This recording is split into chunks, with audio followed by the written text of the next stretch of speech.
Garter stitch is just all knitting. So it's pretty simple to start off. So to knit, we're going to do what we just did with our knitted cast on, but instead of putting the stitch on the left needle, we're gonna pass it to the right needle and the left needle will drop the stitch.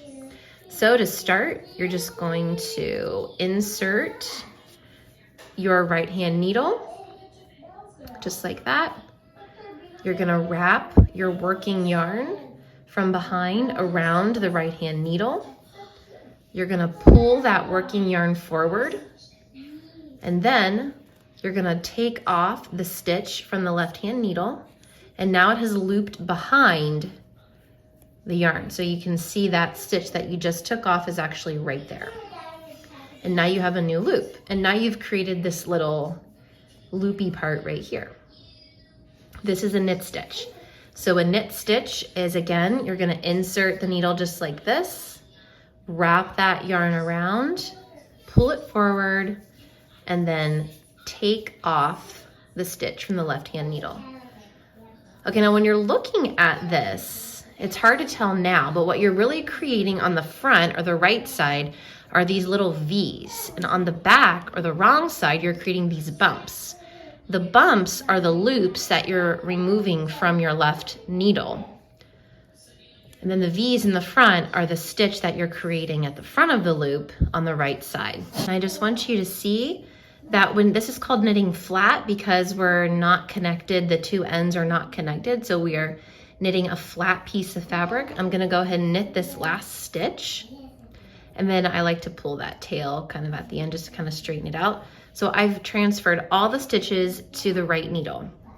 Now I have to turn my work to the wrong side and I'm gonna repeat the whole thing. So since I'm doing garter, every stitch is knitted.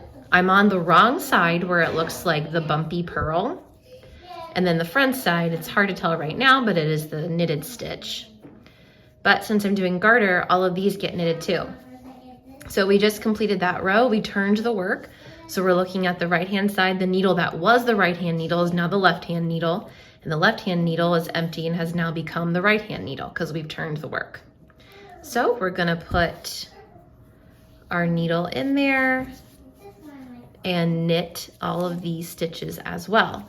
So you don't need to worry about that bump. I know it looks different than how it was before, but you just kind of, if you need to pull it down a little, you can, but you're just making sure that you're inserting that needle in the loop like you normally would, and then knitting that stitch like normal. Now, because you're knitting, again, you're creating now bumps on both sides. And if you stretch out the fabric, you can see that V loop, but a garter stitch is bumpy on both sides because you're just putting those loops behind every single time. So I'm gonna complete this row. I'm gonna do all of these knitted stitches. So when you're doing rows of garter stitch, when you see how it kind of makes this like sideways little like loop, that is 2 rows. So every 2 rows create an interlocking connection, I guess, like that. And like I was saying, when you pull it apart, you can actually see the 2 rows. You can see the 2 V's right there. And then when you look at the back, it'll look identical because you are knitting on both sides. So that is how garter stitch looks.